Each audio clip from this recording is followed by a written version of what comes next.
인간은 모두 복받기를 원하며 복을 참으로 좋아합니다. 과거에 아리스토텔레스라고 하는 사람은 인간은 복을 추구하는 존재라고 이야기했습니다. 인간은 그 삶의 목적이 행복에 있으며 인간의 활동의 궁극적인 목적은 행복이라고 이야기를 했습니다. 우리가 무슨 행동을 하든지 그것은 복을 받기를 원하는 우리의 마음이 거기에 담겨 있는 것입니다.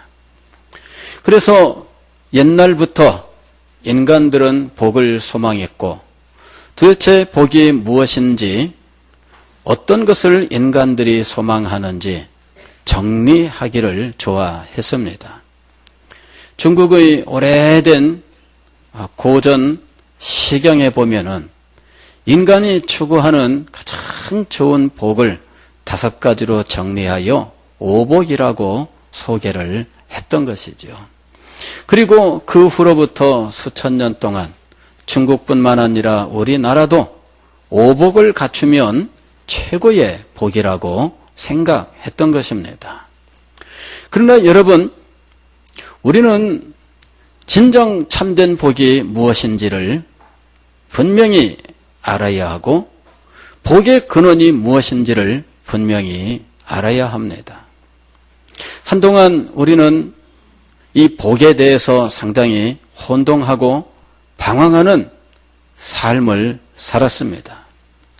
어떤 사람들은 예수님을 믿으면서 세상에서 우리가 가지고 있었던 복의 개념을 그대로 가지고 와서 그저 세상의 어떤 무당 종교나 기타 무슨 종교들에서 추구하던 이런 복을 기독교 신앙에서도 똑같이 추구하는 모습을 보여주었습니다.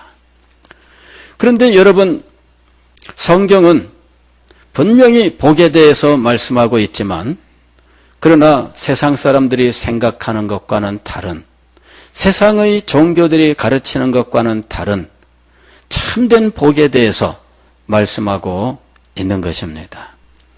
오늘 우리가 너는 행복자로다 라고 하는 이 제목의 메시지를 통해서 성경이 가르치는 복은 도대체 무엇이며 이 복은 어떻게 받느냐라고 하는 사실에 대해서 한번 공부하려고 하는 것입니다. 우리가 2번에 걸쳐 진행된 메시지를 통해서 알게 된 것은 복은 우연히 우리에게 찾아오는 것도 아니며 복은 막연한 기대 속에 존재하는 것이 아니라고 하는 것이었습니다. 복은 분명히 우리에게 명백하게 주어지는데 그것은 하나님께서 주시는 것이다 라고 하는 사실을 알게 된 것입니다. 그리고 이 하나님은 인간을 창조할 때부터 인간을 복된 존재로 창조하시고 그리고 창조된 이 인간에게 복을 주셨다는 사실을 우리는 알게 된 것입니다. 지난주일에 창세기 1장 28절 보면 하나님께서 하나님의 형상으로 만드신 인간에게 복을 주시며 이렇게 기록하고 있습니다. 복을 주시며 하나님은 인간을 복된 존재로 만드셨어요. 하나님의 엿새 동안의 창조는 인간이 부족함이 없이 살아갈 수 있는 환경을 만드는 것이었습니다. 그런데도 불구하고 그 인간에게 하나님은 복을 주셨다 하는 것입니다. 오늘 우리가 읽은 창세기 2장의 말씀은 창세기 1장의 인간 창조에 대해서 조금 더 세밀하게 기록하고 있는 말씀입니다. 이 말씀을 보면 하나님께서 인간을 얼마나 사랑하셨고 인간을 얼마나 복된 존재로 만드셨는지 그리고 그의 삶을 위하여 필요한 모든 것들을 어떻게 풍성하게 마련해 주셨는지를 더욱더 자세하게 설명하고 있습니다. 다시 말씀을 드리면 오늘 본문의 말씀은 하나님께서 창조한 인간에게 복을 주시는 과정에 대해서 말씀하고 있는 것입니다. 하나님께서 인간이 살기에 합당하도록 만드신 이 지상에 특별히 더욱더 아름다운 한 장소를 만드셨는데 그것을 성경은 에덴 동산이라고 말씀합니다. 에덴이라고 하는 이 동산을 창조하셨는데 동산에는 각종 과일 나무들이 있고 그 과일 나무에는 과일들이 주렁주렁 열려 있어서 언제든지 이 과일을 따 먹을 수 있게 하셨던 것입니다. 그리고 이 동산 주변에는 4개의 강이 흘러가고 있었는데 첫째 강은 비손강입니다. 그런데 이 강이 흘러가는 그곳에는 온갖 금과 은과 보석들이 널려 있었습니다.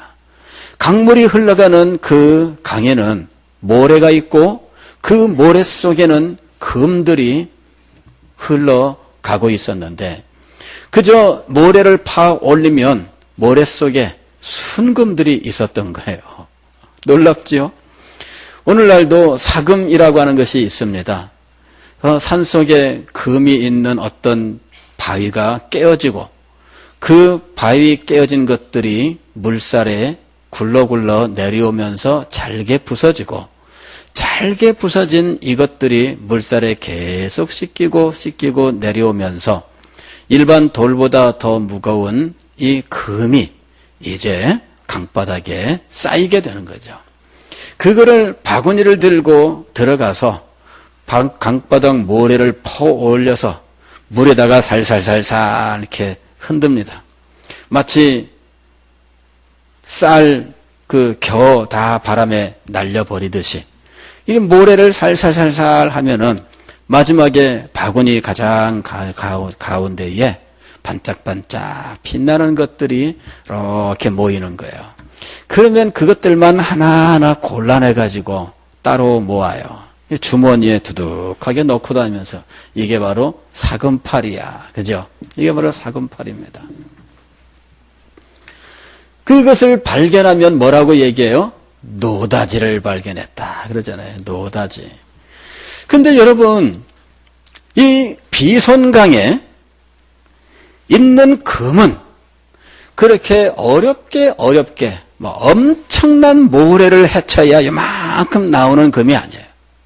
그냥 널려 있는 게 금이었는데 이게 순금이라는 거예요.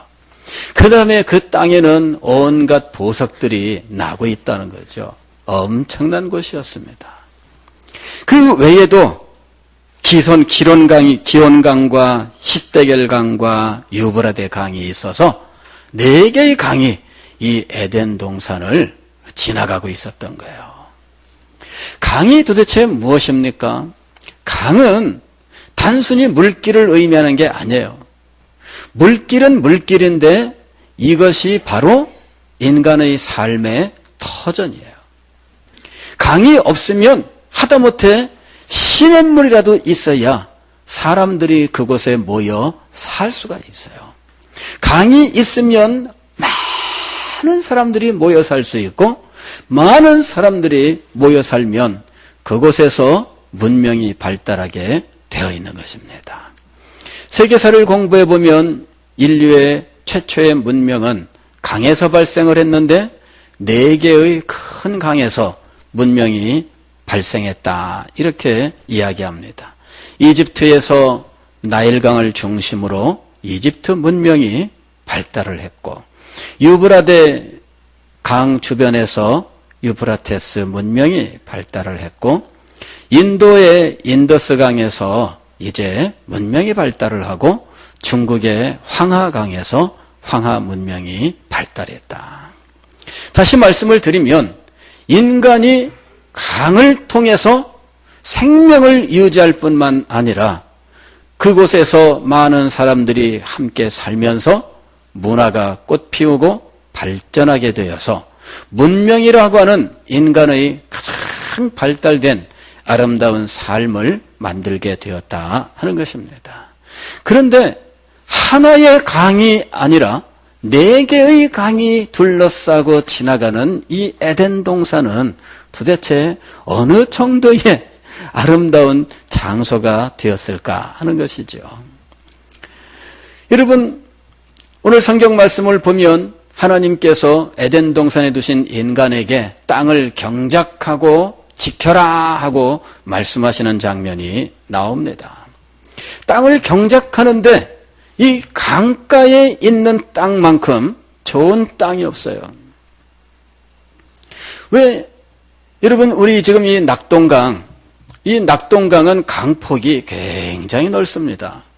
그래서 이 강폭이 얼마나 넓은지 이 강이 갑작스럽게 물이 내려오다 갑자기 넓어지니까 이 한정된 물이 이 넓은 곳에 쫙 퍼지면서 물살이 약해져요.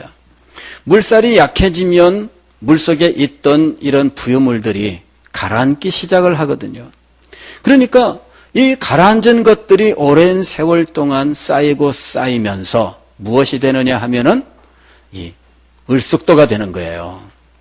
그러니까 이 을숙도는 강의 물속에 흘러내려왔던 각종 흙이며 모래 혹은 아주 미세한 이런 황토가루 이런 것들이 또 쌓이고 쌓이는 거예요. 그 다음에 나뭇잎 쪼개진 것들, 이것들이 썩은 것들 이런 것들이 함께 다 떠내려오면서 쌓이거든요. 이게 퇴적이라고 불러요. 그런데 이 땅이 오랜 세월 동안 형성되어서 이 땅만큼 비옥한 땅이 없는 겁니다. 이곳에 농사를 지으면 기가 막힌 거예요. 물이 옆에서 풍성하게 공급되지요. 또 수천 년, 수만 년 동안 쌓인 이 퇴적물들이 그곳에서 썩고 그곳에서 온갖 미생물들의 활동이 있고 이래가지고 최고의 비료 덩어리가 되어 있는 거죠. 그러니 땅을 갈고 씨를 뿌리면 굉장히 풍성한 수확을 거둘 수 있는 거예요. 하나님께서 에덴 동산을 그렇게 만드신 거예요. 4개의 강이 흘러가. 그러니 얼마나 대단한 땅이 되었을까요? 그곳에 나가서 경작하라 이랬으니 나가서 땅을 그저 뒤집어 엎을 필요도 없어. 나뭇가지로 땅에다가 그냥 구멍 뻥 뚫고 그 다음에 거기다가 씨만 집어넣고 구멍을 딱 덮기만 하면 어느 날 거기서 막 자라나기 시작하는 거죠. 기가 막힌 땅이 되는 거예요. 하나님께서 인간에게 얼마나 많은 복을 베푸셨는지 그의 삶에 필요한 것들을 풍성하게 공급해 주신 겁니다. 오늘 우리가 정말 복된 삶을 받기 위해서는 이런 일들을 먼저 알아야 돼요.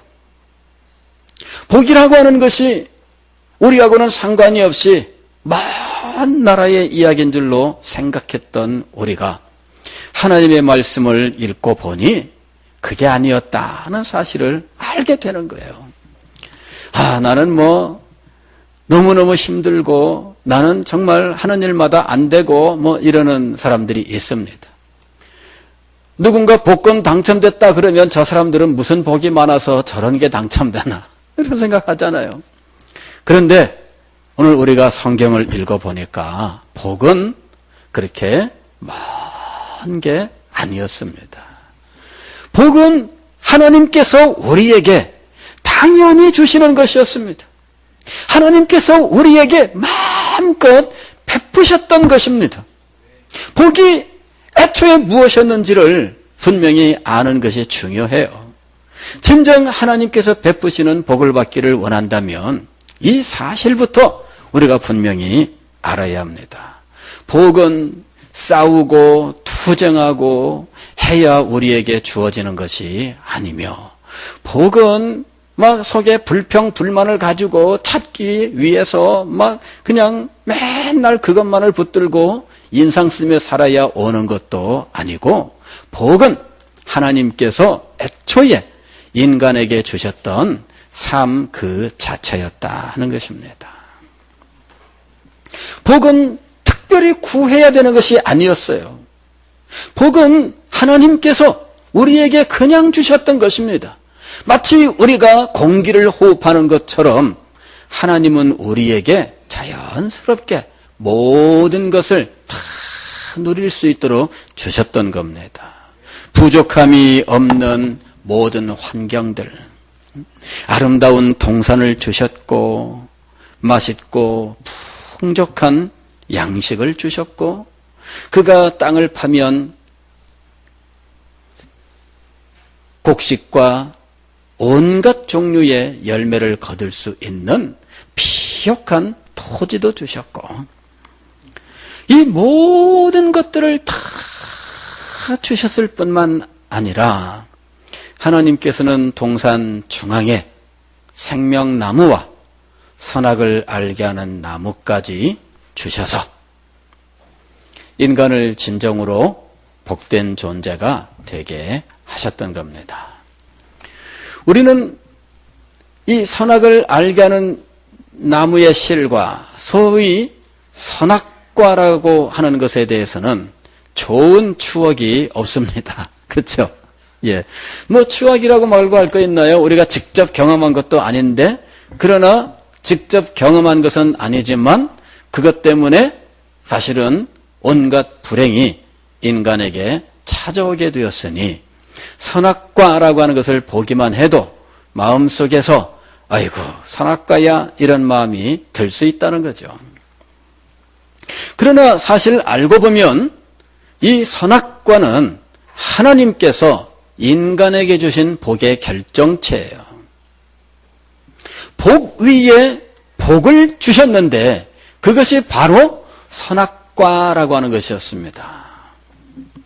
하나님은 인간을 창조하시고 그의 삶에 필요한 모든 환경을 완벽하게 갖추어 주셨는데 그것만으로서는 그가 이 복을 제대로 누릴 수 없다는 것을 너무나 잘 알고 계셨습니다. 그래서 그가 이 복을 제대로 누릴 수 있도록 그에게 주신 것이 바로 선악과였던 거예요. 복은 누려야지만 복이 되는 겁니다. 그죠? 예.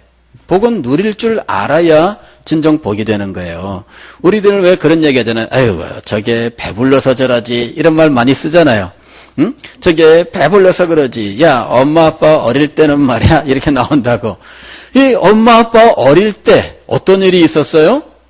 지금은 이 아이들이 그걸 몰라요. 아이, 그건 뭐 엄마 아빠 어릴 때 일이고요. 우리는 달라요. 그러는데 다른 게 아닙니다. 복을 누리는 것, 이 누리는 것은 동일한 거예요. 원리가 같습니다.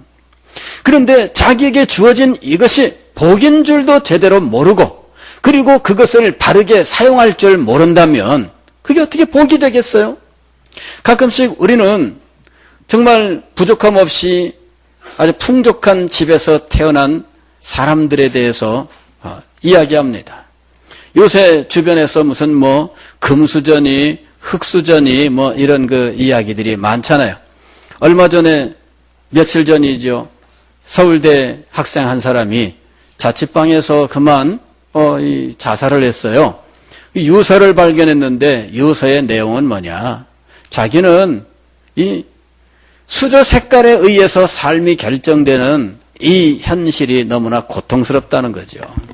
자기는 서울대학교까지 들어갔는데 들어가서 보니까 자기는 아무것도 아니었다는 거예요. 보니까 금수저들이 따로 있더라는 거죠. 그래서 절망을 하게 되었다는 이야기입니다. 그러나 대학 들어가기도 힘들어하는 사람 입장에서 보면은 이 자살한 학생도 금수저야. 그러잖아요. 아니 쟤는 얼마나 머리가 좋으면은 이거 서울대를 들어갔어 이렇게 얘기할 거 아니에요. 그러니 이 금수저 흙수저 논쟁 자체가 사실은 참 어찌 보면은 배불러서 하는 이야기들에 불과하다는 거죠. 항상 상대적이잖아요. 지금 이야기하는 모든 것들이 나는 누구보다 못하다. 그런데 항상 나는 누구보다 못하다만 생각하면서 사는 거예요. 그러면서 그것 때문에 늘 나는 보잘것없다고 생각하고, 그리고 그것 때문에 원망하는 거예요. 나는 못하다 이거죠. 그런데 누구보다 못하다 그렇게 만드는 일들이 실제로 일어나고 있잖아요. 이 사회가 바로 그런 그 불공평하다라고 하는 것을 아주 절감하게 만드는 일들이 많이 일어나요. 한 번은 강남에서 어떤 일이 일어났느냐. 서울의 강남, 한강 이남에 70년대 이후에 새로 개발된 그 지역, 거기가 이제 대한민국에서 뭐 최고의 부자들이 몰려 사는 곳이 되었잖아요. 그래서 강남 스타일, 전 세계에 얼마나 그냥 막 난리가 났어요. 도대체 강남이 뭐야? 세계 사람들이 다 아는 땅이 돼버렸어요. 그런데 그 강남대로라고 쫙 뻗은 큰 길이 있어요. 근데 그 길에 아주 이 유명한 일 중에 하나는 뭐가 있냐면은 밤에 고급 외제차를 몰고 와서 신호등이 뭐고 상관없이 있는 대로 악셀레이터를 밟아서 막 왱 하고 달려가는 그런 일을 행하는 무분별한 젊은이들이 있다는 거죠. 근데 그게 한두 명이 아니라 그냥 뭐 늘 그런 일들이 벌어질 정도로 그곳은 정말 이상한 곳이에요. 그리고 어느 날 거기에서 뻥 하고 사고가 터졌는데 한 대에 그냥 막 7억 8억 되는 이런 그 자동차들, 뭐 이런 자동차들이 그냥 막 부서졌는데 멀쩡한 거야, 이런. 거기서 멀쩡히 살아나오는 거야. 이 차가 얼마나 좋은지.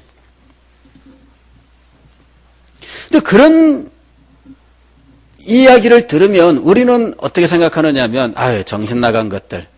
부모가 참 돈이 있다고 해도 애들 저렇게 키우면 안 돼. 이제 우리는 이제 그렇게 하고 넘어가잖아요. 아, 부모가 애들을 잘못 키웠어. 돈으로 잘못 키웠어. 이런다고. 근데 젊은 사람들은 그렇게 생각하지 않아요. 아, 부모가 얼마나 잘났으면 쟤는 도대체 얼마나 복이 많으면 그 부자 부모에게 태어나서 저렇게 마음껏 누리나 이렇게 생각하는 거죠. 근데 그게 정말 복을 누리는 삶일까요? 그게 무슨 복을 누리는 삶이에요. 진짜 그렇게 살아가는 사람에게 동물적인 어떤 감각 이외에 무엇이 있겠어요? 가서 한번 여러분들이 그런 사람들 인터뷰를 해갖고 그 사람들의 삶을 소상하게 한번 밝혀보시길 바랍니다. 인생에 무슨 목적이 있으며 인생에 무슨 낙이 있으며 풍족하게 주어졌는데 그것을 누리며 살 수 있는 정신세계는 바르게 만들어지지 않았다는 거죠. 모든 게 다 있는데 한 가지가 만들어지지 않은 거예요. 그것을 올바로 누릴 수 있는 무엇이 없는 겁니까? 정신세계가 없는 거예요. 그러니까 그 헛되이 모든 것들을 낭비하는 삶을 살아가는 거죠. 그리고 그 많은 재산들을 그저 감각적인 쾌락을 위해서 순간에 혹은 찰나의 즐거움을 위해서 허비하고 낭비하는 삶을 사는 거예요. 그리고 그것이 자기의 존재 가치를 높이는 일이라고 생각하면서 살고 있는 거죠. 그러나 정도의 차이는 있지만 오늘 우리들 모두가 사실은 그런 삶을 바라고 있지 않느냐 하는 거예요. 이게 문제입니다. 그 사람 속에 정신이 바로 박히지 않으면 그에게 아무리 많은 재물이 주어지고 아무리 많은 기회가 주어져도 그 사람은 그것을 바로 누릴 수가 없다는 것입니다. 우리는 이것을 분명히 알아야 돼요. 단지 부자를 동경하고 단지 돈 많은 것을 동경해서는 안 돼요. 그 사람 속에 무엇이 살아있어야 됩니까? 정신이 살아있어야 돼요. 하나님께서 인간을 가장 아름답고 복된 존재로 창조하셨는데, 그리고 그가 살아가는 삶을 위하여 에덴 동산을 만드시고 모든 것을 풍족하게 다 주셨는데, 하나님은 그 동산 중앙에 생명나무와 선악과를 두시고 인간의 삶을 더욱더 축복하셨던 거예요. 이 선악과가 하는 일이 무엇일까? 우리는 단지 이것을 금령, 즉 금지된 명령이라고만 생각해요. 그러나 이 금지된 명령으로 알려진 이 선악과는 실상은 하나님께서 주신 이 복을 바로 누릴 수 있게 하는 정신세계를 만드는 역할을 하는 것이었습니다. 이 선악과가 있음으로 해서 인간은 이 모든 것들을 아무렇게나 누려서는 안 된다라고 하는 그 사실을 알게 되는 거예요. 즉, 이 선악과가 있음으로 해서 인간은 해서 좋을 일과 해서는 안 되는 일의 구분을 갖게 된 겁니다. 정신없이 살아가고 그저 부모가 돈이 많아서 한 달에 용돈을 5천만 원씩 써도 뭐 괜찮아 이런 식으로 하는 사람들이 있어요. 실제로 있습니다. 근데 그런 사람들의 마음속에 무엇이 없느냐 하면 해서는 안 된다 하는 어떤 기준이 사라지는 거예요. 그리고 더 좋은 것을 해야 된다라고 하는 이 선에 대한 기준이 사라지는 거예요. 그러니까 이것을 제대로 누리지 못하는 일이 벌어지는 겁니다. 해서는 안 되는 일이 있다. 그것을 안다면 아무렇게나 살 수 있을까요? 근데 그게 없어요. 왜 얼마 전에 그 영화 하나가 있었잖아요. 재벌집 아이가 그냥 막가파식으로 살아요. 그 낮에는 아주 재벌집에 아주 무슨 재벌 그 회사에 무슨 기획실장으로 아주 촉망받는 젊은 사업가인데 이면으로는 온갖 범죄를 저지르는 거야. 자기의 쾌락을 위해서. 그런 영화가 하나 히트 쳤잖아요. 근데 그런 이야기를 보면서 우리가 다 그럴 법하다라고 생각해요. 왜? 비슷한 일들이 하도 많으니까. 무엇이 없는 삶이에요? 선악과가 없는 삶이에요. 선악과가 없는 삶은 해서는 안 되는 이 한계를 몰라요. 하나님께서 왜 아담과 하와에게 선악과를 주셨느냐? 그것을 그의 정신 세계 속에 가르치시기 위해서요. 선악과를 통해서 아담과 하와의 정신 세계 속에 하나님이라고 하는 분명한 존재를 깨닫게 하시고 우리는 하나님의 말씀을 따라 사는 존재라고 하는 사실을 깨닫게 하시고 하나님의 뜻을 따라 살되 하나님께서는 기뻐하시는 것이 있으며 하나님께서는 미워하시는 것이 있다는 것을 알게 하시는 거죠. 이게 바로 선악과의 역할입니다.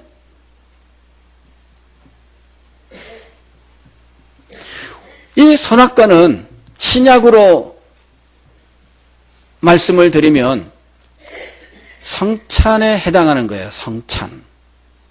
우리가 성찬 예식을 행할 때 이 성찬 이것은 단지 떡과 포도주이지만 이 떡과 포도주를 통해서 우리는 예수 그리스도의 십자가의 복음을 마음속에 새기고 복음의 은혜와 정신으로 살아갈 수 있게 되는 거예요. 그리고 이 성찬에 참여하면서 그의 영혼이 새로워지고 영적인 능력을 얻게 되어 있습니다. 이 성찬이 얼마나 소중한 것인지 예수님께서는 주님 재림하시는 그때까지 너희는 이것을 행하여 나를 기념하라 하셨던 거예요. 그래서 교회는 당연히 성찬 예식을 행하면서 그리스도의 십자가의 복음, 그리고 복음에 합당한 삶을 기억하며 살게 되었던 것이죠. 그래서 성찬은 교회가 복음을 보존케 하시는 우리 주님의 방법이었습니다. 그래서 성찬을 통하여 계속적으로 영적인 생명을 공급받게 하시는 거죠. 마찬가지로 이런 성찬에 해당하는 성례가 에덴 동산에 있었습니다. 그것이 무엇이냐면 바로 선악과예요. 이 선악과를 통해서 인간은 하나님과 맺은 언약을 늘 상기하고 그 언약을 자기의 정신세계 속에 새기고 언약에 합당한 삶을 살게 하는 것이었습니다. 하나님께서 행위 언약이라고 하는 것을 주셨어요. 그 언약이 그의 정신세계 속에 자리 잡아야 됩니다. 그리고 그의 삶은 하나님과 맺은 언약에 합당한 삶이 되어야 했습니다.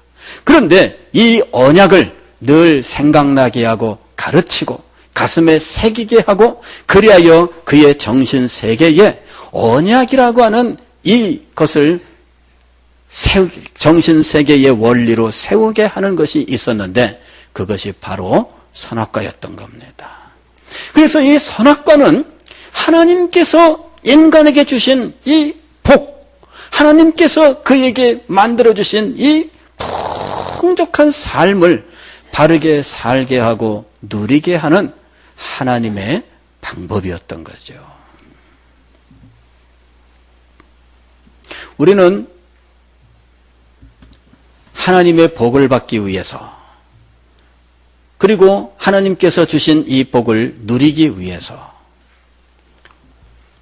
하나님께서 주신 이 선악과의 원리를 알아야 됩니다. 하나님께서는 우리를 가르치시고 다른 짐승들은 본능에 따라 살게 하셨지만 인간은 그의 정신세계에 만들어진 이 정신, 이 사상을 가지고 살게 하셨던 겁니다. 그런데 이 정신과 사상을 바르게 만드는 하나님의 방법은 선악과였고 오늘날 그것은 하나님의 말씀으로 우리에게 그대로 전해지고 있는 것입니다.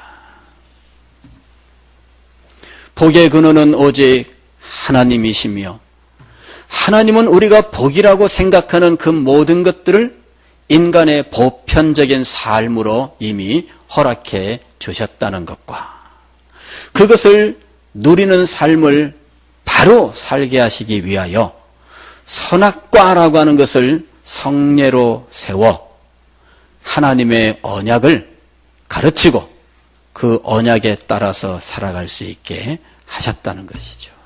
바로 이것이 하나님에게 주신 복의 정체였던 것입니다. 기도하겠습니다.